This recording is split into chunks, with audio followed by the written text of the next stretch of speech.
And welcome to week 7 of the Delaware Live Pigskin Picks here on 302 Sports. And with us tonight is Lauren Dickerson, and we're going with a different view, literally a different view. Lauren's a photographer, and she covers sports all over the state of Delaware, and I've seen some of her stuff. And see, she's in Wilmington one day and Lewis the next. We thought, let's see what a female can tell us with the picks. So, Lauren, welcome to the show. Thank you. All right, we're going to start off with our first game to pick is Thursday night game, Christiana at St. Elizabeth, 4-2 Christiana versus St. Elizabeth at 2-4. You cannot say the Vikings going to win. Trey, who do you got? Yeah, so we're starting off with a hard one this week, and I'm going to throw the records out the window here. St. E's has played and lost Class AA teams. I took a look at their common opponents. Christiana beat Charter 37-30. St. E's lost to them 14-0. Christiana beat Glasgow 25-12, and St. E's beat Glasgow big time 34-0. Like I said, I'm going to throw the records out the window here. I'm going to take St. E's at home. Lauren, who do you got in this upstate Class 1A game?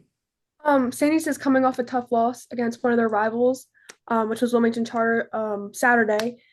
Christiana has had a good start to their season. You mentioned the record 4-2, and I could see them taking this win.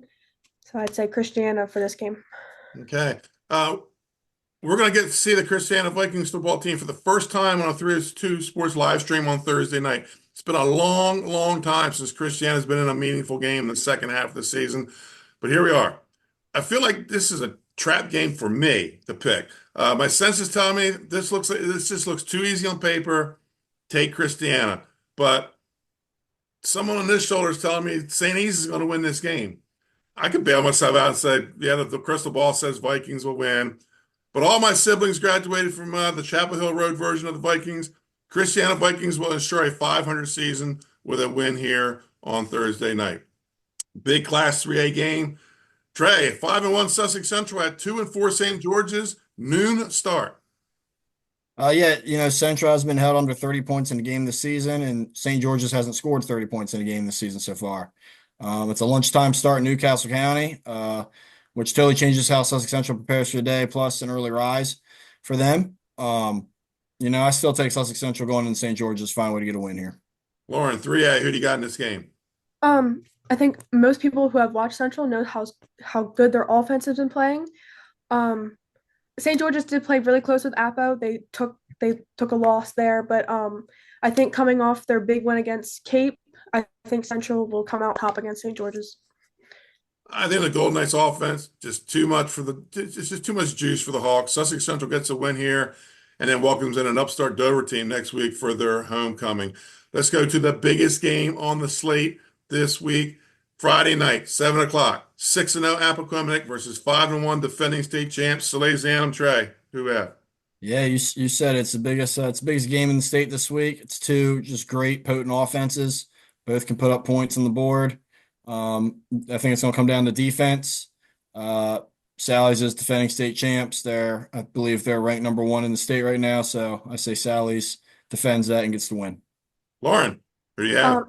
Apo's coming off a big win against undefeated Central, and they shut out St. Mark's. But I think Sally's defense is just too good this year. I could see it being a really tight game, but I think Sally's will come out because of how good their defense has been playing. To date, biggest game of the season, as we said. There's going to be plenty of offense in this game, but I think Lauren's right. This game comes down to defensive stops, and I believe that's where the Sal's have the edge. Coach Timpson has made some magic happen this year with one of the best receiving corps in the state. But playing the defending champs on the road, I feel like the Rabbit, it's going to stay in the hat. Salesianum gets the win here in this 3A showdown. Saturday, 11 o'clock, St. Mark's at 3-3 versus Hodgson, 2-4. Trey, who you have? Yeah, it's going to be a tough road for either of these teams to reach the Class AAA state tournament. But the loser here is a lot closer to the outside of that bubble. They have some common opponents here. St. Mark's beat both St. George's and Caesar Rodney, while Hodgson lost to them. But then St. Mark's loses to Henlopen, who Hodgson beats. So, both kind of up and down. I think St. Mark's on the road finds a way to get it done. Lauren.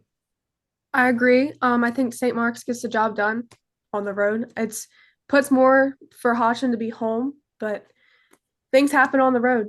So I think St. Mark's can come out and beat Hodgson. Most likely, this is an elimination game here already in week 7. Both are fighting probably at best 8th seed, maybe 7th in the 3A tournament. I'm not sure either team at this point gets there. Both having Silly Xanum left to play. The Spartans, they just seem a little banged up right now at the midseason mark. I'm going to go against you guys. I'm going to take Hodgson with the late morning start to get the win. Big 2A game. Red Lion at 4-2 versus Mount Pleasant at 4-2. Trey, who do you have?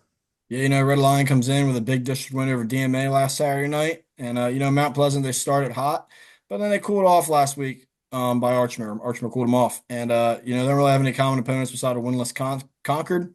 It is Mount Pleasant's homecoming. But I like Red Lion here. They've been tested by Cape, Lake Forest, and DMA. I'm going to go Red Lion. Who do you have in this one, Lauren? Like you said, it is Mount Pleasant's homecoming, and I think home always adds a little bit more. But coming off that win against DMA, I think will fire up Red Lion, and I think Red Lion will have the game this week. Look, the Lions keep this rolling.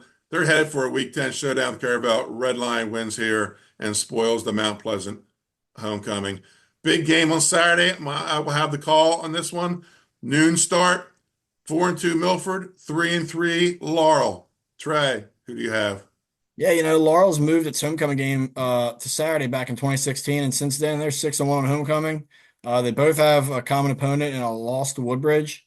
I see Laurel getting it done, being 7-1 all time since 2016 on homecoming. Let's go Laurel Bulldogs. Lauren, you're a Milford girl, but they're headed down there to take on the Laurel Bulldogs. Who do you got? This is the second conference game in a row for Milford. They faced a tough loss against Woodbridge, but I think they could get it done if they come out hot against Laurel. Laurel is a tough team this year, but anything can happen. So I think I'm gonna have to go with Milford. She's going to take her hometown team, Milford, to upset the Bulldogs on homecoming. Jed Bell has been in this atmosphere before when he was at Woodbridge.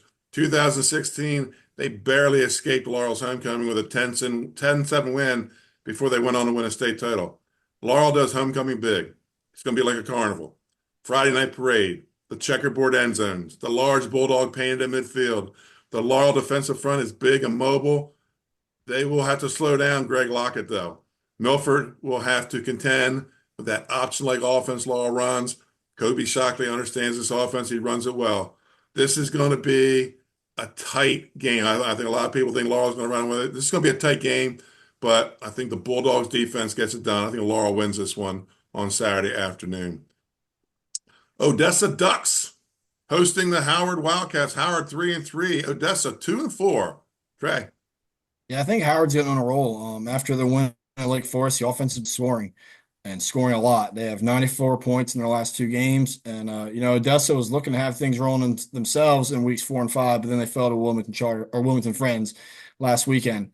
They have common opponents in Wilmington Friends and Lake Forest. Odessa lost to both of them, but Howard got the dub.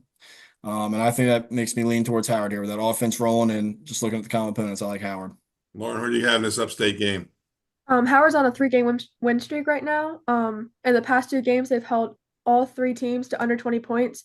And the past 2, they've scored over 40. So I think Howard will get the job done. I think they'll beat Odessa. Howard beat a pretty good Lake Forest team to get that 3-game win streak started. Glenn Frazier will have this game on Friday night with Nick Alessandrini. They started at the bottom, but now they're here. Howard will shake off that 0-3 start, get their 4th straight win, head to a showdown with Archmere next week. Howard wins this game. And our Friday night downstate game of the week is 3-3 Wilmington Friends and 5-1 Woodbridge. I'll have the call with Jim Tack. Long going series here between these teams. Trey, who say do you have? Yeah, Coach Marvin Dooley has the Blue Raiders on track to win a 2nd straight district title.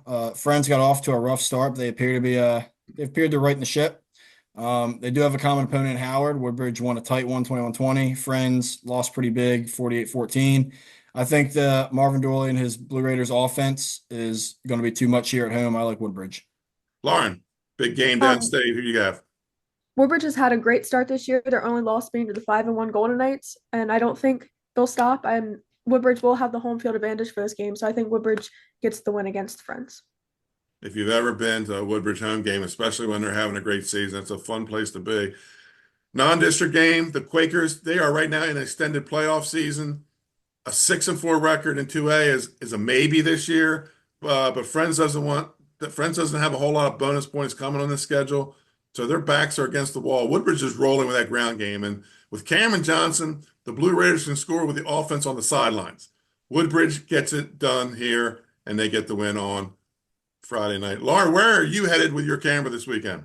I'm gonna be at Dover and Smyrna, which is at Dover, Right. and then I play Saturday, so I end Friday No this week. Saturday game for you then, huh? All right. Trey, what game catches your attention? Oh, come on now. It's an easy one. It's Appo and Sally's is the big one. That's easy answer there. It's biggest game state seen in a while. I'm excited to see what happens. It's gonna be some good football. All right, Trey took the last ticket to the Apple Sally's game. Lauren, what game has your attention now if you had a ticket somewhere? Um, Appo Sally's, that's gonna be a huge game. Red Lion Mount Pleasant could be a big game too. So I think there's a bunch of good games this week. So Season's starting to heat up, folks. You can I found Lauren on Twitter. So she takes some really good shots. The wrestling montage you did at the end of last year was incredible. I don't know if you ever saw that.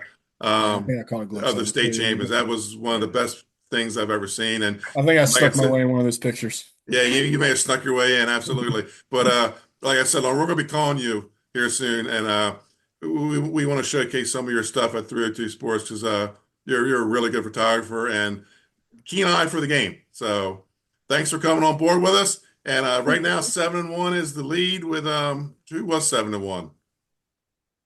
Was it? Oh, I think it may have been Twitter Phil. Yeah, I think it was Twitter Phil. So yeah, trying to catch Twitter Phil here and this season. But thanks for coming on. And folks, Thank we're going to you. see you all at kickoff.